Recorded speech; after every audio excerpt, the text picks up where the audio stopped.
ಏಕೋ ದೇವ ಸರ್ವಭೂತೇಷು ಗೂಢಃ ಸರ್ವವ್ಯಾಪಿ ಸರ್ವಭೂತಾಂತರಾತ್ಮ ಕರ್ಮಾಧ್ಯಕ್ಷಃ ಸರ್ವಭೂತಾದಿವಾಸಃ ಸಾಕ್ಷಿ ಚೇತ ಕೇವಲೋ ನಿರ್ಗುಣಶ್ಚೇತಿ ಶ್ರುತತ್ವಾಚ್ಚ. ಓಂ ಶ್ರುತತ್ವಾಚ್ಚ. ಓಂ ಶ್ರುತತ್ವಾಚ್ಚ ಅಂತ 11ನೆಯ ಸೂತ್ರ, ಮೊದಲ ಅಧ್ಯಾಯದ ಮೊದಲ ಪಾದದ್ದು. ಈ ಶಾಸ್ತ್ರಗಳಲ್ಲಿ ಪ್ರತಿಪಾದಿತನಾದವನು ಸಗುಣ ಅಲ್ಲ, ನಿರ್ಗುಣನಾದ ಬ್ರಹ್ಮನೇ ಪ್ರತಿಪಾದ್ಯ ಅನ್ನುವುದಕ್ಕೆ ಈ ಹಿಂದೆ ಅನೇಕ ಯುಕ್ತಿಗಳನ್ನು ತೋರಿಸಿ, ಈಗ ಶ್ರುತತ್ವಾಚ್ಚ ಅವನನ್ನ ಶಾಸ್ತ್ರವೇ ನಿರ್ಗುಣ ಅಂತ ಹೇಳಿದೆ. ಒಂದೇ ಶಾಸ್ತ್ರವೇ, ಒಂದೇ ವೇದವಾಕ್ಯವೇ ಅವನನ್ನು ನಿರ್ಗುಣ ಅಂತ ಹೇಳಿ ಅನೇಕ ಗುಣಗಳನ್ನು ಪ್ರತಿಪಾದನೆ ಮಾಡಿದೆ. ಆದ್ದರಿಂದ ಅವನೇ ಗುಣಭೃತ್ತಾಗಿದ್ದಾನೆ, ಅವನೇ ನಿರ್ಗುಣನಾಗಿದ್ದಾನೆ. ಹೀಗೆ ಇರುವವನೊಬ್ಬನೇ ಪ್ರಾಕೃತ ಗುಣರಹಿತನಾದ್ರಿಂದ ನಿರ್ಗುಣ, ಅನಂತ ಕಲ್ಯಾಣ ಗುಣವುಳ್ಳವನಾದ್ರಿಂದ ಗುಣಭೃತ. ಇರುವವನು ಒಬ್ಬನೇ ಬ್ರಹ್ಮ, ಬೇರೆ ಬ್ರಹ್ಮ ಇಲ್ಲವೇ ಇಲ್ಲ. ಮತ್ತೆ ಸಗುಣನಾದಂಥ ಅರ್ಥಾತ್ ಗುಣಬದ್ಧನಾದಂಥ ಜೀವನನ್ನಂತೂ ಈ ಶಾಸ್ತ್ರ ಪ್ರತಿಪಾದಿಸುವುದೇ ಇಲ್ಲ ಅಂತಿಷ್ಟು ಹೇಳುವುದು ಈಗಿನ ಈ ವೇದ ಮಂತ್ರದ ತಾತ್ಪರ್ಯ. ಶ್ರುತತ್ವಾಚ್ಯ ಅಂದರೆ ನಿರ್ಗುಣ ಎಂಬುದಾಗಿ ಅವನು ಕೇಳಲ್ಪಟ್ಟಿರುವುದರಿಂದ ಅಂತ ಅರ್ಥ. ಶಬ್ದಕ್ಕೆ ಶಾಸ್ತ್ರದ ಶ್ರುತಿಗಳಲ್ಲಿ ಕೇಳಲ್ಪಟ್ಟಿರುವುದರಿಂದ ಅಂತ ಅರ್ಥ. ಇಲ್ಲೊಂದು ಸಂಗತಿಯನ್ನು ಗಮನಿಸಬೇಕು. ಆಚಾರ್ಯರು ಮತ್ತು ಆಚಾರ್ಯರ ಅನುಸಾರಿಯಾಗಿ ಭಾಷ್ಯ ಬರೆದವರು ಇವರೆಲ್ಲ ಎಲ್ಲಿಯಾದರೂ ಒಂದು ಕಡೆ ಇತಿ ಶ್ರೂಯತೆ ಅಂತ ಹೇಳಿದರೆ, ಇತಿ ಶ್ರುತತ್ವಾತ್ ಅಂತ ಹೇಳಿದರೆ ಅದಕ್ಕೆ ಶ್ರುತಿಗಳಲ್ಲಿ ವೇದಗಳಲ್ಲಿ ಹೇಳಲ್ಪಟ್ಟಿರುವುದರಿಂದ ಅಂತ ಅರ್ಥ ಆಗ್ತದೆ. ಇತಿ ಸ್ಮೃತತ್ವಾತ್ ಅಂತ ಹೇಳಿದರೆ, ಇತಿ ಸ್ಮರ್ಯತೆ ಅಂತ ಹೇಳಿದರೆ ಅದಕ್ಕೆ ಪೌರುಷೇಯ ಗ್ರಂಥಗಳಲ್ಲಿ ಹೇಳಲ್ಪಟ್ಟಿದೆ ಅಂತ ಅರ್ಥ. ಶ್ರುತಿ ಮತ್ತು ಸ್ಮೃತಿ. ಸ್ಮೃತಿ ಅಂದರೆ ಪೌರುಷೇಯ ಗ್ರಂಥಗಳು. ನಾವು ಶ್ರೌತಸ್ಮಾರ್ಥ ಕರ್ಮಾನುಷ್ಠಾನ ಅಂತ ಹೇಳ್ತೇವೆ. ಅದರಿಂದ ಸ್ಮೃತಿಗಳು ಅಂದರೆ ಯಾವುದು? ವ್ಯಾಸ ಸ್ಮೃತಿ, ಯಾಜ್ಞವಲ್ಕ್ಯ ಸ್ಮೃತಿ, ಪರಾಶರ ಸ್ಮೃತಿ ಮೊದಲಾದವುಗಳು. ಇದು ಸ್ಮೃತಿಗಳಿಗಂತಾರೆ. ಹಾಗೆ ನೋಡಿದ್ರೆ ಮಹಾಭಾರತ, ಭಾಗವತ ಇವು ಎಲ್ಲವೂ ಕೂಡ ಸ್ಮೃತಿಗಳೇ. ಶ್ರುತಿಗಳು ಅಂದರೆ ವೇದಗಳು. ಆದ್ದರಿಂದ ಎಲ್ಲಿಯಾದರೂ ಒಂದು ಕಡೆ ಶ್ರೂಯತೆ ಶ್ರುತತ್ವಾತ್ ಅಂತ ಬಂದರೆ ಅದು ವೇದದಲ್ಲಿ ಹೇಳಲ್ಪಟ್ಟಿದೆ ಅಂತ ಅರ್ಥ. ಸ್ಮರ್ಯತೆ ಮತ್ತು ಸ್ಮೃತತ್ವಾತ್ ಅಂತ ಎಲ್ಲಾದರೂ ಹೇಳಿದರೆ ಅದು ಪೌರುಷೇಯ ಗ್ರಂಥಗಳಲ್ಲಿ ಹೇಳಲ್ಪಟ್ಟಿದೆ ಅಂತ ಅರ್ಥ. ಹೀಗೆ ನಿರ್ಗುಣ ಶ್ರುತತ್ವಾತ್ ಅನ್ನುವುದಕ್ಕೆ ವೇದಗಳಲ್ಲಿ ಹೇಳಲ್ಪಟ್ಟಿದೆ ಅಂತಷ್ಟೇ ಅರ್ಥ. ಅದಕ್ಕೆ ನಿರ್ಗುಣ ಎಂಬುದಾಗಿ ವೇದದಲ್ಲಿ ಹೇಳಲ್ಪಟ್ಟಿದೆ ಅಂತ ಅದರ ವಿವರಣೆ. ಇಷ್ಟನ್ನು ನೋಡಿದ್ದೀವಿ. ಮತ್ತು ಈ ಮಂತ್ರಕ್ಕೆ ಸಂಬಂಧಪಟ್ಟಂತೆ ಮತ್ತು ಈ ಅಧಿಕರಣಕ್ಕೆ ಸಂಬಂಧಪಟ್ಟಂತೆ ಪದ್ಮನಾಭತೀರ್ಥ ಟೀಕೆಯನ್ನು ನೋಡಿ ಮುಗಿಸಿದ್ದೀವಿ. ತ್ರಿವಿಕ್ರಮ ಪಂಡಿತರು ಅದಕ್ಕೆ ಅಷ್ಟು ವೇದ ಮಂತ್ರಕ್ಕೆ ಅರ್ಥ ಹೇಳುವ ಬಗೆಯನ್ನು ನೋಡಿದ್ದೀವಿ. ಅದರ ಜೊತೆಗೇನೆ ಆ ಒಂದು ವೇದ ಮಂತ್ರವನ್ನು ಉಳಿದವರು ಎಲ್ಲರೂ ಕೂಡ ಏನು ವ್ಯಾಖ್ಯಾನಿಸಿದ್ದಾರೆ ಅನ್ನೋದನ್ನು ಕೂಡ ನೋಡ್ತಾ ಬಂದಿದ್ದೀವಿ. ಅಲ್ಲಿ ಆತ್ಮ ಸರ್ವಾಧ್ಯಕ್ಷ ಏಕೋ ದೇವ ಸರ್ವಭೂತೇಷು ಗೂಢ ಸರ್ವವ್ಯಾಪಿ ಸರ್ವಭೂತಾಂತರಾತ್ಮ ಇಷ್ಟರವರೆಗೆ ನೋಡಿದ್ದೇವೆ. ಮುಂದೆ ಇದಾದ ಮೇಲೆ ಕರ್ಮಾಧ್ಯಕ್ಷ ಅನ್ನೋದರ ಅರ್ಥ ನೋಡಬೇಕು. ಕರ್ಮಾಧ್ಯಕ್ಷ ಅಂದರೆ ಕರ್ಮ ಅಧಿಪತಿ ಪ್ರವರ್ತಕ ಅಂತ ಅರ್ಥ. ನಮ್ಮ ಮೂಲಕ ಲಕ್ಷ್ಮೀದೇವಿ, ಚತುರ್ಮುಖ ಬ್ರಹ್ಮ ಮೊದಲಾದವರು ಇವರೆಲ್ಲರ ಮೂಲಕನೂ ಕೂಡ ಕರ್ಮಗಳನ್ನು ಮಾಡಿಸುವವನು ಅಂತ ಅದರ ಅರ್ಥ. ಅಧ್ಯಕ್ಷ ಅನ್ನೋ ಶಬ್ದಕ್ಕೆ ಏನರ್ಥ? ಇದು ಗೀತಾ ಪ್ರಸ್ಥಾನದಲ್ಲಿ ಆಚಾರ ಒಂದು ಕಡೆ ಹೇಳಿದ್ದಿದೆ. ಅದನ್ನು ಇಲ್ಲಿ ತ್ರಿವಿಕ್ರಮ ಪಂಡಿತರು ನೆನಪು ಮಾಡ್ಕೊಂಡಿದ್ದಾರೆ ನೋಡಿ. ಅಧಿ ಅಕ್ಷ, ಅಕ್ಷ ಅಂದರೆ ಇಂದ್ರಿಯಗಳು, ಅಧಿ ಅಂದರೆ ಮೇಲ್ಗಡೆ ಅಂತ ಅರ್ಥ. ಅಧ್ಯಕ್ಷ ಅಧಿಪತಿ ಪ್ರೋಕ್ತಃ ಯದಕ್ಷಾಣಿ ಅಸ್ಯಚ ಉಪರಿ ಅಂತ ಗೀತಾ ಪ್ರಸ್ಥಾನದಲ್ಲಿ, ಗೀತಾ ತಾತ್ಪರ್ಯ ಅರ್ಥ ಗೀತಾ ಭಾಷ್ಯದಲ್ಲಿ ಬರುವಂಥ ಮಾತದು. ಮಯಾಧ್ಯಕ್ಷೇಣ ಪ್ರಕೃತಿ ಸೂಯತೆ ಸಚರಾಚರಂ ಅಲ್ಲಿ ಪ್ರಾಯ. ಅಧ್ಯಕ್ಷ ಅಂದ್ರೆ ಏನರ್ಥ? ಅಧಿಪತಿ ಅಂತ ಅರ್ಥ. ಯಾಕೆ ಹಾಗೆ ಅಧ್ಯಕ್ಷ ಅನ್ನೋ ಶಬ್ದಕ್ಕೆ ಅಧಿಪತಿ ಅಂತ ಅರ್ಥ ಅಂದರೆ, ಯತ್ ಯಾವ ಕಾರಣದಿಂದ, ಅಸ್ಯ ಅಕ್ಷಾಣಿ ಇವನ ಇಂದ್ರಿಯಗಳು ಇವೆಲ್ಲವೂ ಕೂಡ ಉಪರಿ ನಮಗಿಂತ ಮೇಲಿದ್ದು ನಮ್ಮನ್ನು ನಿಯಂತ್ರಿಸ್ತವೆ. ತನ್ನ ಕಣ್ಗಾವಲಲ್ಲಿ ನಮ್ಮನ್ನು ಇಟ್ಕೊಂಡಿರ್ತಾನೆ ಅಂತ ಅರ್ಥ. ಇದು ನೋಡಿ, ಇಂಗ್ಲೀಷ್ನಲ್ಲೂ ಕೂಡ ಸೂಪರ್ವೈಸ್ ಅಂತಾರೆ. ಸೂಪರ್ ಅನ್ನೋ ಶಬ್ದಕ್ಕೂ ಕೂಡ ಶ್ರೇಷ್ಠ ಅಂತಲೇ ಅರ್ಥ, ಮೇಲಿರುವವನು ಅಂತಲೇ ಅರ್ಥ. ಮೇಲಿದ್ಕೊಂಡು ನೋಡುವವನು. ಮೇಲಿರುವುದು ಅಂದರೆ ಎಕ್ಸಾಕ್ಟ್ಲಿ ಮೇಲಿರುವುದೇ ಅಲ್ಲ, ಸ್ಥಾನದ ದೃಷ್ಟಿಯಿಂದ ಮೇಲಿರುವುದು. ಒಂದು ವೇಳೆ ಕೂತಿರುವುದು ಕೆಳಗೆ ಕೂತ್ಕೊಂಡಿರ್ಬೋದು, ಕೆಳಗಿನ ಮನೆಯಲ್ಲೊಬ್ಬ ಕೂತಿರ್ಬೋದು, ಅವನು ಮೇಲಿನ ಮನೆಯಲ್ಲಿದ್ದವರನ್ನು ನಿಯಂತ್ರಿಸ್ತಾ ಇರ್ಬೋದು. ಅದರಿಂದ ಅಧ್ಯಕ್ಷ ಅಂತನ್ನೋದು ಕೂಡ ಹಾಗೆ ಅರ್ಥವನ್ನು ಹೇಳ್ತದೆ. ಸೂಪರ್ ಅನ್ನೋದು ಮೇಲಿನೋದನ್ನು ಹೇಳ್ತದೆ, ವೈಸ್ ಅನ್ನೋದು ವೈಸ್, ವಿಷನ್, ಇವೆಲ್ಲ ನೋಟ ಅನ್ನೋ ಅರ್ಥವನ್ನು ಹೇಳ್ತವೆ ಇಂಗ್ಲಿಷ್ನಲ್ಲಿ ಕೂಡ. ಅಸ್ಯಚ ಉಪರಿ, ಈ ಜಗತ್ತಿನ ಮೇಲೆ, ಎಲ್ಲ ಜಡಚೇತನಾತ್ಮಕವಾದ ಜಗತ್ತಿನ ಮೇಲೆ ಅವನ ಇಂದ್ರಿಯಗಳಿವೆ, ಅವನ ಚಕ್ಷುರಾದಿ ಇಂದ್ರಿಯಗಳಿವೆ. ಆದ್ರಿಂದ ಅವನನ್ನು ಅಧಿ ಅಕ್ಷ ಅಂತ ಹೀಗೆ ಪ್ರಯೋಗ ಮಾಡ್ತಾರೆ. ಅದಕ್ಕೆ ವಿಗ್ರಹ ಹೀಗೆ ಮಾಡಬೇಕಾಗ್ತದೆ. ಅಧಿ ಅಕ್ಷಾಣಿ ಯಸ್ಯ ಸಹ ಅಧ್ಯಕ್ಷ. ಅಧಿ ಅಂತನ್ನೋದು ಒಂದು ಅವ್ಯಯ, ಅದು ಮೂಲತಃ. ಅಧಿ ಮೇಲಿರುವಂತಹ, ಅಕ್ಷ ಯಸ್ಯ ಯಾರಿಗೆ, ಯಾವ ವ್ಯಕ್ತಿಗೆ, ಯಾವ ತತ್ವಕ್ಕೆ, ಅಕ್ಷಾಣಿ ಇಂದ್ರಿಯಗಳು, ಅಧಿ ಎಲ್ಲರಿಗಿಂತ ಮೇಲಿವೆಯೋ ಅವನು ಅಧ್ಯಕ್ಷ ಅಂತ ಅದರ ಅಭಿಪ್ರಾಯ ಆಗ್ತದೆ. ಹೀಗೆ ಗೀತಾ ಪ್ರಸ್ಥಾನದಲ್ಲಿ ಬಂದುದನ್ನೇ ತ್ರಿವಿಕ್ರಮ ಪಂಡಿತರು ತಗೊಂಡಿದ್ದಾರೆ. ಉಪರಿ ಅಸ್ಯ ಅಕ್ಷಾಣಿ ಇಂದ್ರಿಯಾಣಿ ವರ್ತಂತೆ ಇತಿ ಅಧ್ಯಕ್ಷ. ಅಸ್ಯ ಈ ಭಗವಂತನ, ಅಕ್ಷಾಣಿ ಅಂದರೆ ಇಂದ್ರಿಯಗಳು, ಉಪರಿ ಅದು ಅಧಿ ಅನ್ನೋದನ್ನೋದಕ್ಕೆ ಅರ್ಥ, ಇರುವುದರಿಂದ ಅವನನ್ನು ಅಧ್ಯಕ್ಷ ಅಂತ ಹೀಗೆ ವ್ಯವಹರಿಸ್ತಾರೆ. ಇದು ತ್ರಿವಿಕ್ರಮ ಪಂಡಿತರು ಹೇಳಿದ್ದಾಯ್ತು.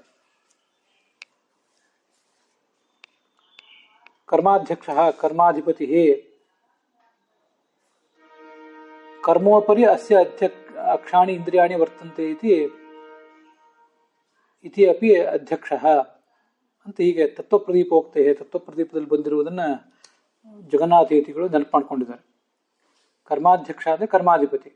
ಅಲ್ಲಿ ಉಪರಿ ಅಂತ ಅಷ್ಟೇ ಇದೆ, ತ್ರಿವಿಕ್ರಮ ಪಂಡಿತರ ಮಾತಿನಲ್ಲಿ ಉಪರಿ ಅಂತ ಅಷ್ಟೇ ಇದೆ. ಉಪರಿ ಅಂದರೆ ಮೇಲೆ ಅಂತ, ಯಾವುದರ ಮೇಲೆ? ಕರ್ಮ ಉಪರಿ, ಕರ್ಮದ ಮೇಲೆ ಅಂತ ಅರ್ಥ. ಇದು ಪ್ರಾಯ ಕರ್ಮೋಪರಿ ಅಂಥೇಳಿ ತ್ರಿವಿಕ್ರಮ ಪಂಡಿತರು ತತ್ವಪ್ರದೀಪದಲ್ಲಿ ಬರೆದಿದ್ದಾರೋ ಏನೋ, ನಮ್ಗೆ ಕನ್ಫ್ಯೂಸ್ ಆಗ್ತದೆ. ಅದೇನೇ ಇರಲಿ, ಹಾಗೆ ಬರೆದಿದ್ರು ಇರ್ಬೋದು, ಬರೀದಲ್ಲೂ ಇರ್ಬೋದು. ಉಪರಿ ಅಂದರೆ ಮೇಲೆ ಅಂತ ಅರ್ಥ. ಯಾರ ಮೇಲೆ ಅಂದರೆ ಕರ್ಮದ ಮೇಲೆ. ನಾವೆಲ್ಲರೂ ಏನು ಕರ್ಮವನ್ನು ಮಾಡ್ತಾ ಇದ್ದೀವಿ, ನಮ್ಮ ಮೇಲೆ ಅಂತ ಅರ್ಥ. ಹೀಗೆ ನಾವು ಮಾಡುವ ಕರ್ಮಗಳ ಮೇಲೆ ಅಂತ ಅರ್ಥ. ಅದಕ್ಕೆ ಅರ್ಥಾತ್ ನಮ್ಮ ಮೇಲೆ ಅಂತಲೇ ಅರ್ಥ ಆಗ್ತದೆ. ಇಲ್ಲಿ ಒಂದು ಸ್ವಾರಸ್ಯದ ಸಂಗತಿ ನನಗೆ ಈಗ ಪಾಠ ಮಾಡ್ತಾ ಈಗ ಹೊಳೆಯಿತು. ಕರ್ಮ ಅಂದರೆ ಕೇವಲ ನಾವು ಮಾಡುವ ಕ್ರಿಯೆಗಳಲ್ಲ, ನಮಗೂ ಕೂಡ ಕರ್ಮ ಅಂತಲೇ ಅಂತಾರೆ. ಜೀವನಿಗೂ ಕೂಡ ಕರ್ಮ ಅಂತಲೇ ಗೀತಾ ಪ್ರಸ್ಥಾನದಲ್ಲಿ ಒಂದು ಕಡೆ ಹೇಳಿದ್ದಾರೆ. ಅದನ್ನು ಈಗ ಹೇಳ್ತೇನೆ. ನಾನು ಕರ್ಮ ಅನ್ನೋ ಶಬ್ದಕ್ಕೆ ಜೀವ ಅಂತ ಅರ್ಥ ಹೇಳಿದ್ದೆ. ಅದು ಗೀತಾ ತಾತ್ಪರ್ಯ 4ನೇ ಅಧ್ಯಾಯದ 18ನೇ ಶ್ಲೋಕ. ಅಲ್ಲಿ ಕರ್ಮಣ್ಯ ಕರ್ಮಯ ಪಶ್ಯೇದ ಕರ್ಮಣಿ ಚ ಕರ್ಮಯ ಅಂತ ಹೀಗೆ ಒಂದು ಶ್ಲೋಕ ಇದೆ. ಅಲ್ಲಿ ಕರ್ಮಣಿ ಜೀವೆ ಅಂತ ಹೀಗೆ ಒಂದು ಅರ್ಥ ಹೇಳಿದ್ದಾರೆ ಆಚಾರ್ಯರು. ಆದ್ರಿಂದ ಕರ್ಮಾಧ್ಯಕ್ಷ ಅಂದರೆ ಭಗವಂತ ನಾವು ಮಾಡಿಸುವ ಕರ್ಮಗಳಿಗೆ ಮಾತ್ರ, ನಾವು ಮಾಡುವ ಕರ್ಮಗಳಿಗೆ ಮಾತ್ರ ಅವನು ಅಧಿಪತಿ ಅಂತಲ್ಲ, ಕರ್ಮವನ್ನು ಮಾಡುವಂತಹ ನಮಗೆ ಅವನು ಅಧಿಪತಿ ಅಂತ ಕೂಡ ಅರ್ಥ ಆಗ್ತದೆ. ಆದ್ದರಿಂದ ಕರ್ಮಾಧ್ಯಕ್ಷ ಅನ್ನೋ ಶಬ್ದಕ್ಕೆ ನಾವು 2 ಅರ್ಥಗಳನ್ನು ಹೀಗೆ ಅನುಸಂಧಾನ ಮಾಡಿದಂತ ಆಗ್ತದೆ. ಇದು ಗೀತಾ ತಾತ್ಪರ್ಯದ 4ನೇ ಅಧ್ಯಾಯದ 18ನೇ ಶ್ಲೋಕದಲ್ಲಿ ಕೇಳಿ ಬರ್ತದೆ. ಅಲ್ಲಿ ಆಚಾರ್ಯರು ನಾರದ ಪುರಾಣದ ಮಾತೊಂದನ್ನು ಉದ್ಧರಿಸಿದ್ದಾರೆ. ಕರೋಸ್ಮಿನ್ ಮೀಯತೆ ಇತಿ ಕರ್ಮಜೀವ ಉದಾಹೃತಃ ವಿಧಿ ಶಬ್ದೇನ ಅಮಿತತ್ವಾತ್ ಅಕರ್ಮ ಭಗವಾನ್ ಹರಿಹಿ. ಜೀವನನ್ನ ಕರ್ಮ ಅಂತಾರೆ, ಹಾಗೆ ಭಗವಂತನನ್ನ ಅಕರ್ಮ ಅಂತಾರೆ. ಯಾಕೆ ಅಂತ ಅಲ್ಲಿ ಆಚಾರ್ಯ ವಿವರಣೆ ಹೇಳ್ತಾರೆ. ಕರ್ಮಣಿ ಅಕರ್ಮ ಅಂತ ಹೀಗಿದೆಯಲ್ಲ, ಜೀವನಿಗೆ ಕರ್ತೃತ್ವ ಇಲ್ಲ ಅಂತ ಅದರ ತಾತ್ಪರ್ಯ. ಅಲ್ಲಿ ಕರ್ಮ ಶಬ್ದಕ್ಕೆ ಜೀವ ಅಂತ ಅರ್ಥ. ಅವನು ಅಸ್ವತಂತ್ರ ಆದ್ರಿಂದ ಅವನಿಗೆ ಸ್ವತಂತ್ರವಾಗಿ ಕರ್ಮ ಮಾಡ್ಲಿಕ್ಕೆ ಬರೋದಿಲ್ಲ. ಆದ್ರಿಂದ ಅವನನ್ನ ಕರ್ಮಣಿ ಅಕರ್ಮ ಕಾಣಬೇಕು ಅಂತ ಅದರ ತಾತ್ಪರ್ಯ. ಈ ನಾರದ ಪುರಾಣದಲ್ಲಿ ಹೀಗೆ ಮಾತು. ಕರ್ಮ ಅನ್ನೋ ಶಬ್ದದಿಂದ ಜೀವನನ್ನು ಹೇಗೆ ಹೇಳುವುದು ಅಂತ ಪ್ರಶ್ನೆ ಬಂದ್ರೆ, ಕರಹ ಅಸ್ಮಿನ್ ಮೀಯತೆ. ಕರಹ ಅಂದ್ರೆ ಕರ್ಮದ ವಿಧಾನ. ವೇದ ಪೌರುಷೇಯ ಅಪೌರುಷೇಯ ಗ್ರಂಥಗಳಲ್ಲಿ ಕರ್ಮದ ವಿಧಾನ ಅದು ಅಸ್ಮಿನ್ ಈ ಜೀವನಲ್ಲಿ, ಮೀಯತೆ ಅಂದ್ರೆ ಅನ್ವಯಿಸಲ್ಪಡುತ್ತದೆ. ಜೀವನಿಗಾಗಿ, ಸಂಸಾರದಲ್ಲಿ ಬದ್ಧನಾದ ಜೀವನಿಗಾಗಿ ಕರ್ಮವನ್ನು ನೀನು ಮಾಡಬೇಕು ಅಂತ ವಿಧಾನ ಮಾಡಿದ್ದಾರೆ. ಅಥವಾ ಮೀಯತೆ ಅಂತ ಅನ್ನೋದಕ್ಕೆ ನ್ಯಾಯತೆ ಅಂತ ಅರ್ಥ. ಕರ್ಮವನ್ನು ಮಾಡಿ ಮುಂದೆ ಜ್ಞಾನ ಸಂಪಾದನೆ ಮಾಡಿ ಆ ಬಳಿಕ ಮುಕ್ತಿಗೆ ಇರಬೇಕಾದವರು ಜೀವರು. ಹೀಗೆ ಅಸ್ಮಿನ್ ಈ ಜೀವನಲ್ಲಿ ಕರಹ ಕರ್ಮವು ಮೀಯತೆ, ಕರಹ ಕರ್ಮವೂ ಅಲ್ಲ ಅಥವಾ ಕರ್ಮದ ವಿಧಾನ, ಶಾಸ್ತ್ರದ ವಿಧಾನ ಅದು ಮೀಯತೆ ಕಾಣಲ್ಪಟ್ಟಿದೆ. ಆದ್ರಿಂದ ಜೀವನನ್ನ ಕರ್ಮ ಅಂತ ಕರೀತಾರೆ. ಕರಹ ಅಸ್ಮಿನ್ ಮೀಯತೆ ಇತಿ ಕರ್ಮವೇ ಜೀವ. ಹೀಗೆ ಜೀವನೇ ಕರ್ಮ, ಆದರೆ ಭಗವಂತ ಮಾತ್ರ ಅಕರ್ಮ. ಯಾಕೆಂದ್ರೆ ಅವನು ನಮ್ಮ ಯಾವುದೇ ಶಾಸ್ತ್ರದ ಪೌರುಷೇಯ ಅಪೌರುಷೇಯ ಶಾಸ್ತ್ರಗಳ ವಿಧಾನಕ್ಕೆ ಅವನು ಬದ್ಧ ಅಲ್ಲ. ನಾವು ವಿಧಾನಗಳಿಗೆ ಬದ್ಧರಾದ್ರಿಂದ ನಾವು ಕರ್ಮರು, ಅವನ ಅಕರ್ಮ ಅಂತ ಹೀಗೆ ಶಾಸ್ತ್ರದಲ್ಲಿ ಬಂದಿದೆ. ಆದ್ರಿಂದ ಕರ್ಮಾಧ್ಯಕ್ಷ ಅಂದ್ರೆ ನಾವು ಮಾಡುವ ಕರ್ಮಗಳಿಗೆ ಅಧಿಪತಿ, ಹಾಗೆ ನಾವು ನಮಗೂ ಕೂಡ ಅಧಿಪತಿ ಅಂತ ಇನ್ನೊಂದು ಅರ್ಥವನ್ನು ಕೂಡ ನಾವು ಆ ಶಾಸ್ತ್ರಕ್ಕೆ ಕಾಣಬಹುದು. ಹಿಂದೆ ನಾವು ಅಧ್ಯಕ್ಷ ಅನ್ನೋದ್ರದ್ದು ಒಂದು ಉಲ್ಲೇಖ ನೋಡಿದ್ವಿ. ಅದು ಗೀತೆಯ 9ನೇ ಅಧ್ಯಾಯದ 10ನೇ ಶ್ಲೋಕದಲ್ಲಿ ಅದು ಕಂಡು ಬರ್ತದೆ. ನೀವು ನೋಡುವವರು ಇದನ್ನೆಲ್ಲವನ್ನೂ ಕೂಡ ನಿಮ್ಮ ಪುಸ್ತಕಗಳಲ್ಲಿ ಗುರ್ತು ಮಾಡಿ ಇಟ್ಕೊಂಡಿದ್ರೆ ಮುಂದಿನವರಿಗೆ ಅದನ್ನ ನೋಡ್ಲಿಕ್ಕೆ ಸುಲಭ ಆಗ್ತದೆ. ಅಧ್ಯಕ್ಷ ಅಧಿಪತಿ ಪ್ರೋಕ್ತಃ ಯಕ್ಷಾಣಿ ಅಸ್ಯಚ ಉಪರಿ ಅಂತ ಅಲ್ಲಿ ಶಬ್ದ ನಿರ್ಣಯ ಅನ್ನೋದೊಂದನ್ನು ಆಚಾರ್ಯ ಉದ್ಧರಿಸ್ತಾರೆ. ಶ್ಲೋಕ ನಾನು ಆವಾಗಲೇ ಹೇಳಿದಂತೆ ಮಯಾಧ್ಯಕ್ಷೇಣ ಪ್ರಕೃತಿ ಸೂಯತೆ ಸಚರಾಚರಂ. ಭಗವಂತ ತನ್ನನ್ನು ಅಧ್ಯಕ್ಷ ಅಂತ ಹೇಳ್ಕೊಂಡಿದ್ದಾನೆ. ಯಾಕೆಂದ್ರೆ ಅದು ಆ ಶಬ್ದ ನಿರ್ಣಯದಲ್ಲಿ ಬಂದಿರುವಂತಹ ಒಂದು ವಿವರಣ. ಹೀಗೆ ಕರ್ಮಾಧ್ಯಕ್ಷ ಮತ್ತು ಅಧ್ಯಕ್ಷ ಅದಕ್ಕೆ ಸಂಬಂಧಪಟ್ಟಂಥ ಉಲ್ಲೇಖಗಳನ್ನ ಗೀತಾ ತಾತ್ಪರ್ಯದಲ್ಲಿ ನಾವು ಇವತ್ತು ನೋಡಿದ್ದೀವಿ. ಕರ್ಮಾಧ್ಯಕ್ಷ ಇದು ತ್ರಿವಿಕ್ರಮ ಪಂಡಿತರು ಹೇಳಿದ ಅರ್ಥ, ಮತ್ತು ಅದಕ್ಕನುಸಾರವಾಗಿ ಕರ್ಮೋಪರಿ ಅಂತ ಹೇಳಿದ್ದಾರೆ ಜಗನ್ನಾಥೇತಿಗಳು. ಪ್ರಾಯ ಉಪರಿ ಅಂತ ತ್ರಿವಿಕ್ರಮ ಪಂಡಿತರ ಪಾಠ ಇದೆಯೋ ಅಥವಾ ಕರ್ಮೋಪರಿ ಅಂತ ಪಾಠ ಇದೆಯೋ, ಇವ್ರು ನೋಡಿದರೆ ಕರ್ಮೋಪರಿ ಅಂತಲೇ ತೊಗೊಂಡಿದ್ದಾರೆ.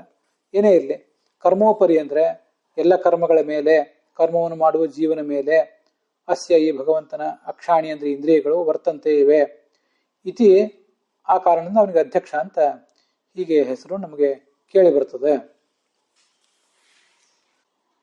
ಅಧ್ಯಕ್ಷ ಅಂತ ಅನ್ನೋದಕ್ಕೆ ಸಂಬಂಧಪಟ್ಟಂತೆ ಜಯತೀರ್ಥರು ಏನು ಹೇಳಿಲ್ಲ, ಅಧ್ಯಕ್ಷ ಅಧಿಪತಿ ಅಂತ ಇಷ್ಟು ಮಾತ್ರ ಹೇಳಿದ್ದಾರೆ.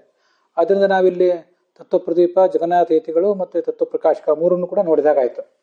ರಾಯರ ಗೀತಾ ವಿವೃತ್ತಿಯಲ್ಲಿ ಈ ಮುಂದಿನಂತೆ ಕಾಣಿಸ್ತದೆ. ಕರ ಅನ್ನುವುದು ಸಕಾರಾಂತವಾದ ಶಬ್ದ. ರಾಘವೇಂದ್ರ ಸ್ವಾಮಿಗಳು ಹೇಳುವಂತೆ ಕರ ಶಬ್ದ ಸಕಾರಾಂತ ವಿಧಿವಾಚಿ, ಕರ್ಮ ವಿಧಿವಾಚಿ ತೇನ ಮೀಯತೆ. ಹೀಗೆ ರಾಘವೇಂದ್ರ ಸ್ವಾಮಿಗಳು ಅದಕ್ಕೆ ಹೇಳ್ತಾರೆ. ಅಲ್ಲಿ ಕರ ಅಂತ ಏನೋ ಸಕಾರಾಂತವಾದ ಶಬ್ದ ಇದೆ, ಕರಹ ಕರಸಿ ಕರಾಂಸಿ ಅಂತ.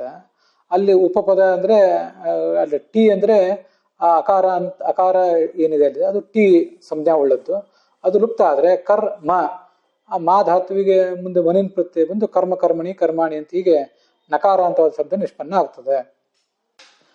ಕರ್ಮಾಧ್ಯಕ್ಷ ಅಂತ ಏನು ಶ್ರುತಿ ಪ್ರಯೋಗ ಮಾಡಿದೆ, ಧರ್ಮಾಧ್ಯಕ್ಷ ಅಂತ ವಿಷ್ಣು ಸಹಸ್ರನಾಮವು ಪ್ರಯೋಗ ಮಾಡಿದೆ. ಅದಕ್ಕೆಲ್ಲದಕ್ಕೂ ಕೂಡ ಹೀಗರ್ಥ. ವಿಶೇಷತಃ ಇಲ್ಲಿ ಕರ್ಮಾಧ್ಯಕ್ಷ ಅಂತ ಅನ್ನೋದಕ್ಕೆ ಹೀಗರ್ಥ. ಕರ್ಮ ಅಂದ್ರೆ ಜೀವನೂ ಹೌದು, ನಾವೀಗ ನೋಡಿರುವಂತೆ. ಕರ್ಮ ಅಂದ್ರೆ ಜೀವ ಮಾಡುವಂತಹ ಕರ್ಮವೂ ಹೌದು.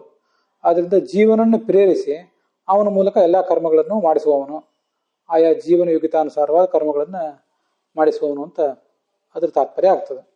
ಎಲ್ಲವನ್ನು ಕೂಡ ತಾನು ಅಧ್ಯಕ್ಷನಾಗಿ ನಿಂತು ಮಾಡಿಸುವವನು. ಅಧ್ಯಕ್ಷನಾಗಿ ನಿಂತು ಮಾಡಿಸುವುದರಿಂದ ಅವನಿಗೆ ಯಾವುದೇ ಅಂಟು ನಂಟಿಲ್ಲ. ಅದಿರುವುದೆಲ್ಲವೂ ಜೀವನಿಗೆ ಮಾತ್ರ ಅಂಟು ನಂಟು ಅಂತ ಗೊತ್ತಾಗ್ತದೆ. ಅದರಿಂದ ಅಲ್ಲಿಗೆ ಇವತ್ತಿನ ಈ ಭಾಗ ಸಮಾಪ್ತವಾಗಿದೆ.